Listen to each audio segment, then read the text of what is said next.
Hi guys, welcome back to my channel. Sylvia here with Uncage Your Sunflower. Today I want to do a little Q&A with Lewis, one of my best friends here. Hello, my name is Lewis. So today I want to talk about myths or misconceptions of yoga.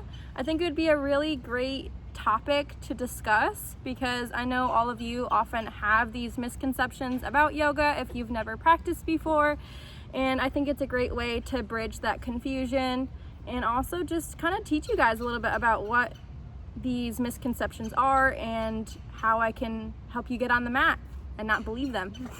So number one is yoga is for women. Do you believe yoga is for women only? No, I don't. I think it's a modern day misconception because from my understanding, a lot of the original yogis were actually male. Tell me a little bit more about that. Like, who do you know that was a male yogi? I think Osho. Osho is the only yogi that I know that's a male figure. But from my understanding, a lot of the ancient yogis from the Hindu tradition, most of them from what I've seen are male. I believe Yogananda also did yoga as well. So he's a guy. Wow, that's amazing. Lewis has a bunch of divine wisdom that he always shares with me, and I know, at least from my experience of yoga teaching, I've seen a lot of male yogis come into the classroom and really get a big benefit from it, because yoga can just be like any other exercise where you practice and you're going to be able to get more flexible, you're going to really tap into that mindfulness or whatever really is drawing you into that yoga class.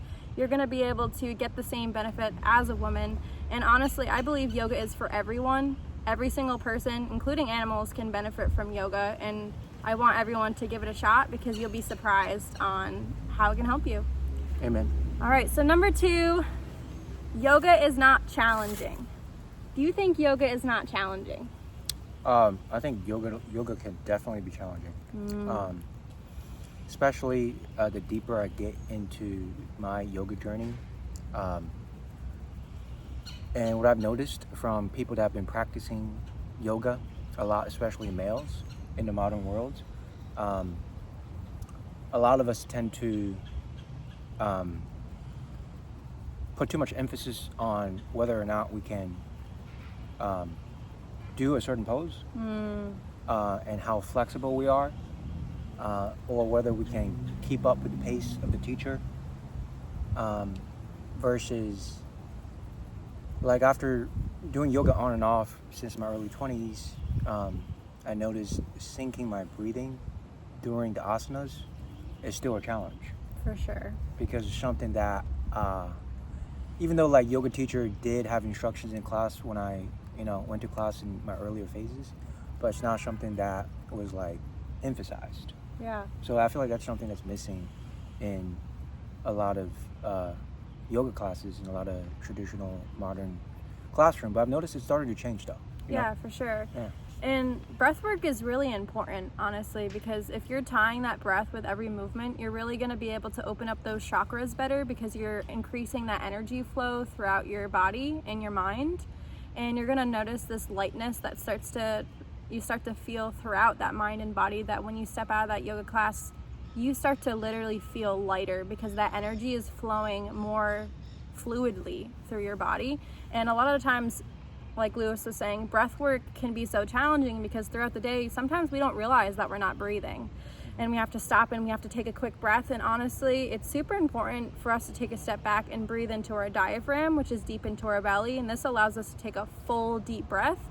Breathing in through our chest can be a leading cause of panic attacks and actually making the anxiety worse. And also, a lot of people struggle with, just holding the breath. So I try to always emphasize in my classes, when you breathe in deep, hold the breath for a second at the top and slowly breathe out. That in itself can be challenging for people because they're so used to breathing so fast throughout the day or just completely forgetting about breath work in general. Breath work can be very challenging. Another thing that is very challenging in yoga is stillness. We live in a very busy world, and stillness in itself can be hard for people because their lives are just non-stop meeting after meeting or whatever their day consists of, just sitting here in the moment, just breathing, just allowing their body to surrender into their pose, it can be very challenging. And not only are these aspects challenging, but the actual practice in itself is challenging. You'll be surprised holding those asanas, for example, Warrior 2, Warrior 1, you're gonna start to notice some shaking in the body, in the shoulders, in the thighs, in the hips, whatever it may be, because you're using those stabilizing muscles. And when you're activating those stabilizing muscles, you're actually exhausting them to the point where they start to feel this shaking.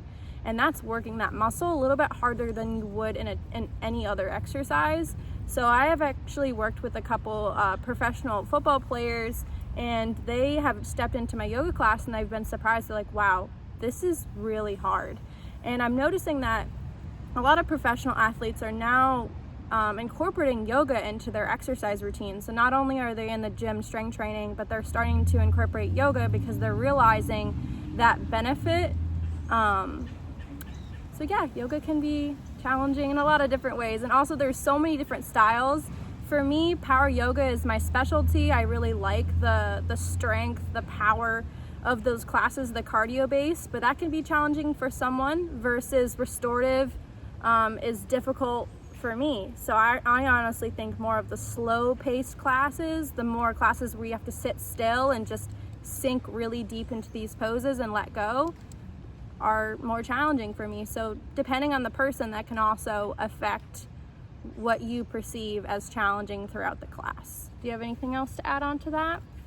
Yeah, I remember reading a medical study that talked about shallow breathing, chest breathing causes a lot of inflammation in our neurophysiology.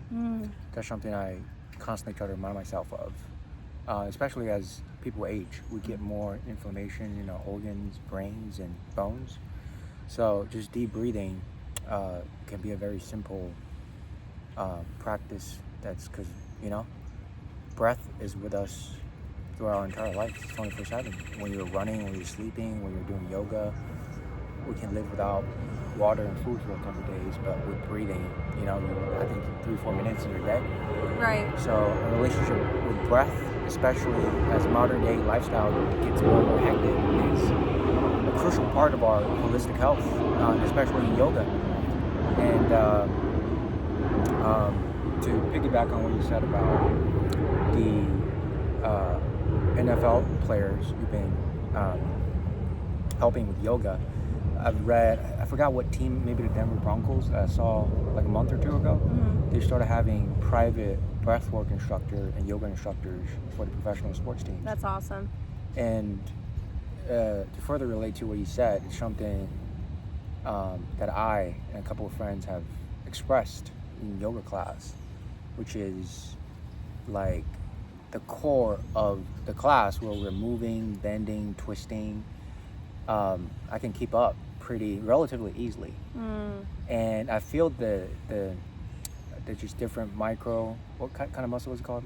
The stabilizing muscles. Yeah, the stabilizing muscle. And I notice myself pushing myself through it like it's a, weightlifting session. What I notice is I push myself too hard without honoring my body, or just put too much emphasis on doing the poses. Usually doing Shavasana, it's actually in some ways more difficult than the class itself, because my body is still kind of like overactivated from like pushing too hard, which is to a lot of guys who spent times lifting weights. Oh, it's just yoga. It's not as hard as lifting weights. But once we really try to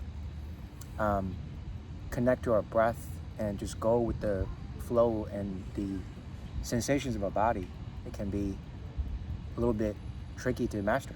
For sure. Yeah. Thank you so much for that. And that actually ties into the next one that I want to get into. The misconception, I'm not flexible or bendy, therefore I can't do yoga. And that ties onto what you're saying, Lewis, because a lot of people think they have to be some sort of way in order to get into a yoga class, but that's not true, because similar to what he was saying with breath work or asanas, you don't have to push yourself in these classes. You want to meet yourself where you're at, and it's really important that you do, because you want to honor your body. You want to honor how you are on this mat today, because it's a practice. over time, yes, you will get more flexible. Yes, you will be able to master your breath work more. Yes, you will be able to tap into maybe some spiritual benefits connecting to universal wisdom or whatever it may be. But you have to remind yourself that every exercise or every practice, you start somewhere, and it's okay to not be doing splits or whatever it may be that you feel is holding your body back for showing up to these classes. And it's also okay to tell yourself, hey, I don't need to push myself in this warrior 2 pose any longer. I can just drop down into child's pose, which is a very restorative pose. And I always emphasize this in my classes too. Like, if you need a moment to just rest, take this moment, come down into child's pose, breathe, tap into your body, because you're showing up on this mat for you. You're not showing up on this mat for me. I'm here to guide you in your practice, but you're here to show up for yourself and what your mind and your body needs. So, do you have anything on the misconception, I'm not flexible or bendy, therefore I can't do yoga? Yeah, I feel like a lot of it is a limiting belief for a lot of people, which for adults it's challenging to overcome. I understand. At the same time, the other side of that, there are people, like I've been to classes where women do have, or men have injuries. There are certain poses that they just can't do. And usually a good teacher like yourself do make sure to cater to the whole class and make different adjustment recommendations, depends on people's injuries or health levels. Yeah. So it's not a competition. It's not a competitive sport. It's not. Yeah. It's not. And to go off what you're saying there too, I specialize in private yoga, so I really like to be one-on-one with my yoga clients so I can deliver them that extra level of care and specialization. So specifically related to maybe their shoulders are really limited from frozen shoulder, or maybe their hips are really tight from a prior hip surgery, whatever it may be, I can sequence their class specifically for them. And I do also do group classes. Of course, I do online classes here so everyone can join in. But I think it's important for any yoga instructor to be able to cater to everyone that's on there. You want to be able to talk to the people before the session and after the session. What is your body feeling today? What do you feel like you need? And I ask that every single time I have a private yoga session. I'll be like, how does your body feel today? What do you need? Do you need a restorative private yoga session today? Do you need a power flow? Do you need to just sit here and meditate?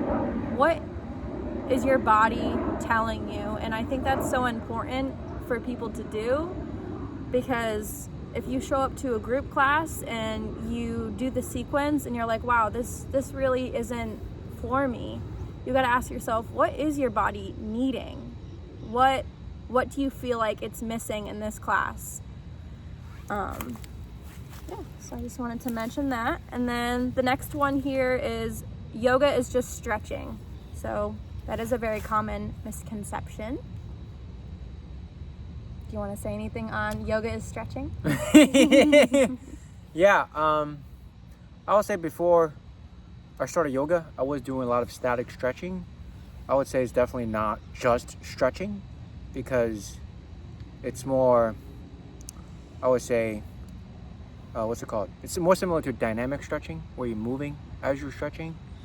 And there's a lot of, I don't know, like ancient spiritual background behind yoga. When we are, vitalizing our organs, when we are, breathing in different sequences and bending our bodies, do release different emotions and open up our chakras to receive certain downloads and messages, whereas a regular stretching session may or may not give you that. So for sure. And I am also a personal trainer, and once in a while I do one-on-one assisted stretches, and there's a complete difference between that and when someone shows up for yoga. And I am personally very passionate about yoga because of its holistic benefit. There's mind, body, soul benefits to yoga. Stretching is really just focused on body benefits. You're working on the specific hamstring, you're working on a specific hip flexor, you're working on this shoulder mobility. Range of motion is amazing, but you get that in the yoga class plus so much more. You get that mindfulness, you get that breath work, you get that balance. When you're just doing regular stretching, you're not necessarily getting all that encompassing benefits that yoga offers that stretching by itself doesn't. I agree. All right, so the next one is yoga is a religion. I've honestly never, personally, haven't heard too many people say that, but yeah, I know it's a thing. A lot of people do have a misconception about that. Yeah. I personally have been, as a yoga instructor, I've heard people say before that they don't know if it necessarily aligns with their beliefs. Oh, right. Because they have some sort of religious belief already, and I have to let them know that yoga is very much a spiritual practice, but it's not any sort of religion. It will never tell you to conform in any way. Yoga is very much believing that, you are showing up to this mat for you, and you're opening up these chakras that are allowing you to connect to, yes, a spiritual realm, but it's not dividing into one specific religion. So in my perspective of yoga, I believe that there is some sort of higher power up there that I, give gratitude to on a daily basis.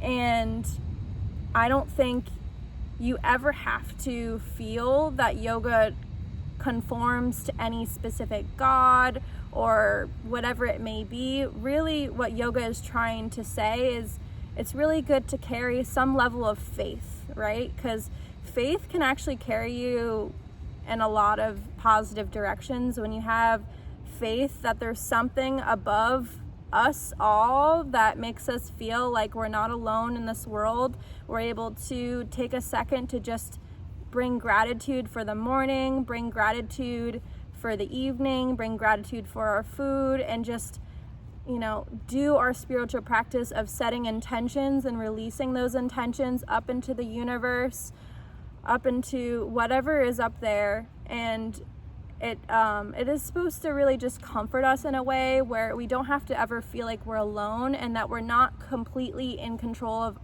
what our life path is. So we might feel like we have this specific plan for ourselves, but really what yoga tries to share with you is that whatever higher power is up there is guiding you, is always protecting you, is always encouraging you, and that they're there with your best interest in heart. And there's never any specific rules or regulations or specific things you have to follow. It's just, hey, I'm here for you. Talk to me if you need to. I love you. I support you. I protect you. And just this warm vibrational energy that is really connected with the chakras that you have. So we are one with everything. So that energy is connected to everything else around us. Well said. Awesome. So going off of that, the next one is misconception: yoga is only for relaxation. No. It's definitely not for only, especially power yoga. A couple of the Bikram yoga classes I've taken, it's definitely more challenging than relaxation. At the end, maybe, but during the class, relaxation, especially during like heated class or sometimes the heated power class or Bikram, feels like a workout. I feel like tap into just different aspect of our physiology than like running or lifting weights. It's definitely just not completely about relaxation, For sure. Yeah. And I think that people that do have this misconception, they really have never tried yoga before, because yoga does give you this level of relaxation and peace, but that's not all you get from the class. There's so much more, and it's just such a beautiful practice. And you build muscles too. from doing a lot of, in some sure. ways, it's a body weight workout. Yeah. When you're pushing yourself off the ground and whatever that pose is, when you're like doing this and you're pushing your butt back. Yeah. What's that pose called? The Uttanasana or chair pose. Chair pose. Yeah. Gotcha. How do you say that again? Uttanasana. Say it slower. I can't say it slow. You can say it slower. The Sanskrit. Do it for the audience. What is it? I'm gonna move on past It's that okay, one. it's okay. Let's just call it chair pose. But I knew which one you meant. Mm-hmm. But yeah, I definitely have had people before that have told me, yoga is too relaxing. I really need like a HIIT class or more of a cardio-based class, something that's really gonna push me to the next level. And honestly, if you try a power yoga class, you'd be surprised. It's not just relaxing. Yes, it does have that relaxing therapeutic benefit, but if you want to challenge yourself and you feel like yoga is too relaxing because you've taken a gentle yoga class or a yin class, then power yoga is my specialty, so I'll show you a good workout. Moving on. So the next one is yoga is hard. So I feel like, kind of going off of what we were just talking about, yoga can be so many different things. Yoga can be difficult, but yoga can also be just a gentle, restorative, hey, I'm just gonna show up on my mat and I'm just gonna work on my breath work. Or I'm just gonna work on, just touching my toes today. Or I'm honestly just gonna sit here in child's pose for 15 minutes and just allow my body to surrender to the floor. So what is your perception on yoga is just hard? I feel like for a lot of people who haven't tried it or tried it, but they haven't felt any tangible, measurable results from it, whether it's because like the instructor didn't cue them in the right way, or there's just too much tension in the body, or some people can just have too much pain where they can't really access like the benefits yoga can offer from all the twisting and bending and deep breathing. That could be valid, but I can speak from my personal experiences and a couple of the people I started yoga with. I tried yoga because I heard, just like a lot of people, you can access this flow state and you can learn to turn our mind body into a instrument, to like a vehicle for just receiving information, to feel like ease and flow, like a channel to the universe. And I was in some ways looking for that feeling the first, I would say 2-3 months of I would say 2-3 yoga classes a week. I didn't feel that. I felt like I was just going through just different repetitive set of dynamic stretching in the class. It wasn't until when I started paying attention to the breathing part, how my body is feeling when I bend and twist in a certain position, and get more in sync with my body and the poses, and just with repetition, after I think, maybe 2-3 months, I tasted it for the first time where, similar to meditation, time ceased to exist. I was in complete union with the energy of the class. So for sure. And I like what you said earlier about the cues, because I feel like that's key, right? You want to be able to have a yoga instructor that's giving you the cues you need to set you up for success. And I feel like for me personally, having a private yoga studio, I'm really able to give that one-on-one direct care for my clients, so they can really see specifically where their foot should be, where their arm should be, how their body should be in each asana or pose. That sometimes it can be a little bit challenging in a group class to scan and see everyone, although you should. It can be a little bit hard to pick up all of the specific struggles that someone might be having, versus when you're in more of a one-on-one setting, you can really just focus just on their body. But with that being said, I think it's super important to also let people know that it's okay to modify, and that they don't have to feel like it's extremely difficult for them, especially in the beginning, because when you're just starting off with yoga, you've just started it and you don't really know what to expect. So you want to take it super slow, and you want to just really honor your body, like we were saying earlier, and just feeling into each beginner pose, like the warrior poses, mountain, chair even, and just taking the time to just think about, okay, how does my body feel in this pose? Is this right? And then as the instructor, we will guide you, we will help you get there in a way that feels comfortable for you. And the more you practice, kind of like what you're saying too, the more you're gonna feel like, wow, my body just flows. For me now, it's just natural. I can do yoga every single day, and I love it so much. Casual flex. I'm just a natural. I'm so grateful that it's just a flow for me now, and it's just part of my lifestyle, and that's why I want it to be for all of you. All right. And then the last one I have here is the misconception, I can't meditate in yoga because I have a busy mind. What are your thoughts on that? That reminds me of a saying by, I forgot who said it, but I feel like most people have heard of it by now. Applies to meditation, but I feel like it applies to a lot of practices like yoga or anything that help us with nervous system down regulation, which is what most modern day people that's so busy struggle with.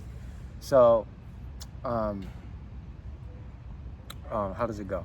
Oh, it's something like, if you don't have time to meditate for 20 minutes, you should probably do it for an hour.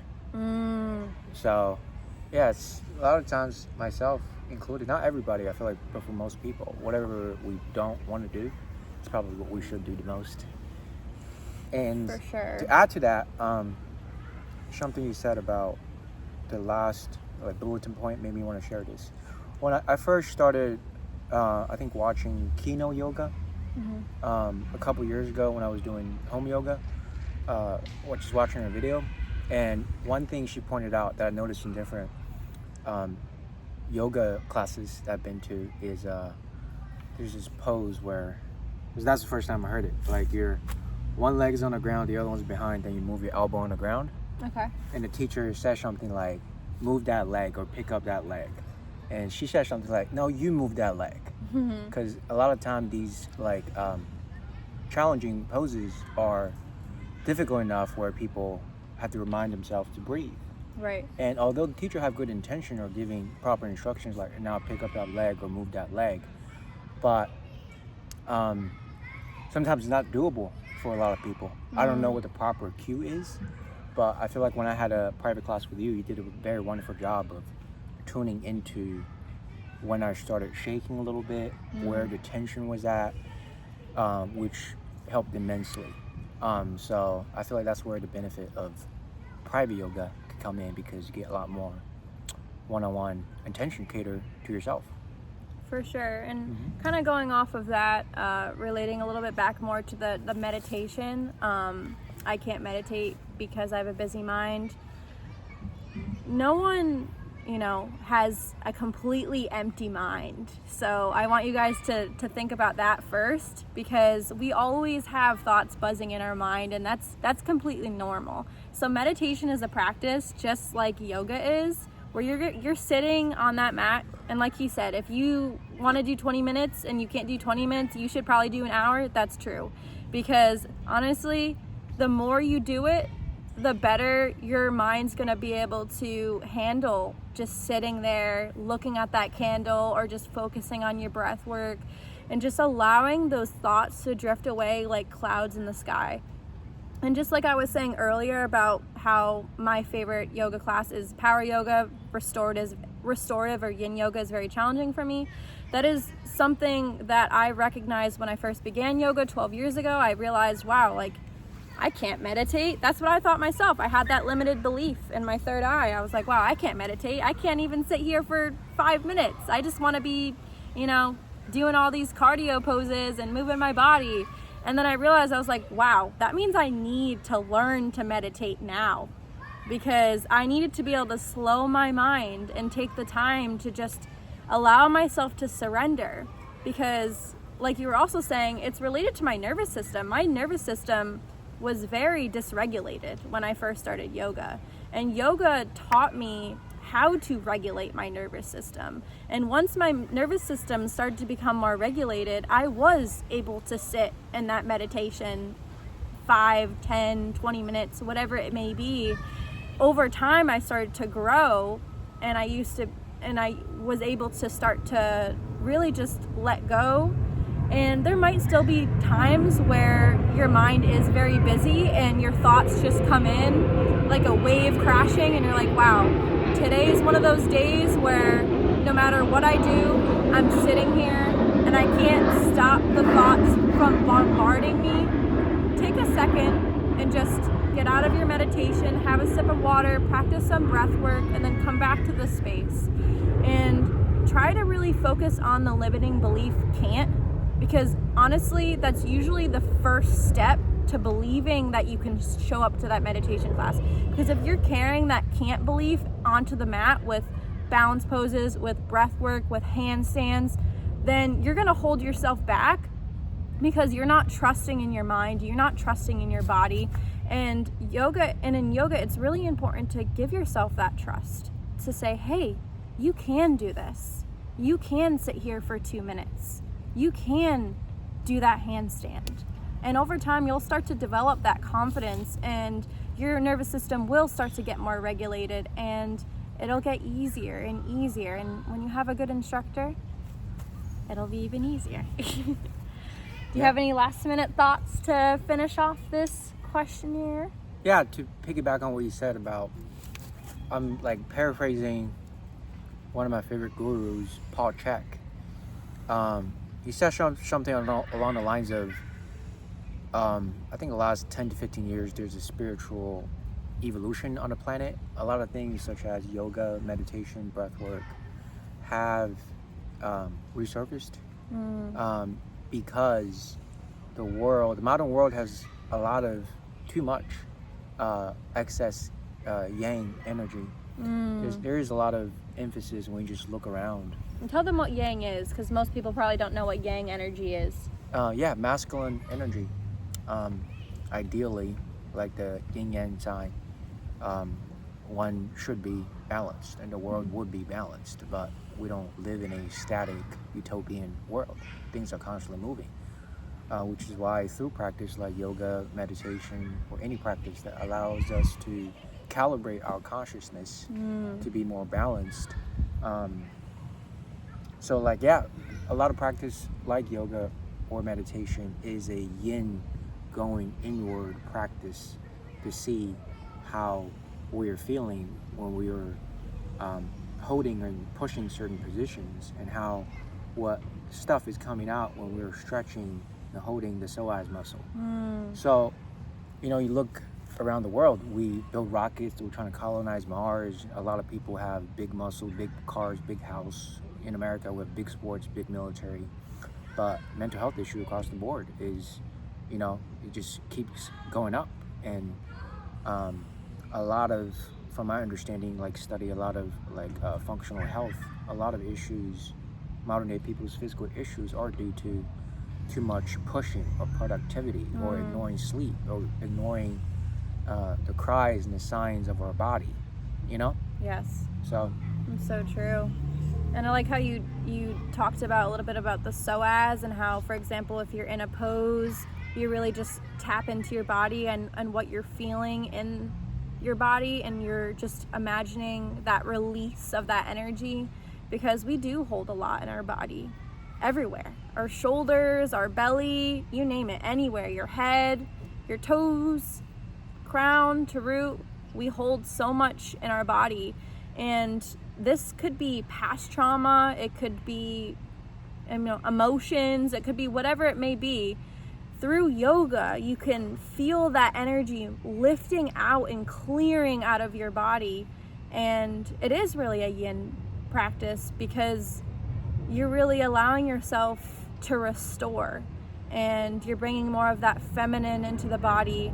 Yes, there is masculine with some of the more strength building classes, the power classes, but in every yoga class there is still that relaxation, that meditation, that tuning in, that awareness, feeling into that sensation that you're noticing in your body. to bring yourself into more of an equilibrium. And that was beautiful. It was. Awesome. Well, thank you guys so much for joining. If you liked this video, feel free to give it a like and subscribe to my channel if you don't already. If you have any other myths or misconceptions of yoga that you'd like me to address, feel free to leave it in the comments below and let me know if you have any other ideas about any future videos. Love you guys all. Peace and love. Namaste.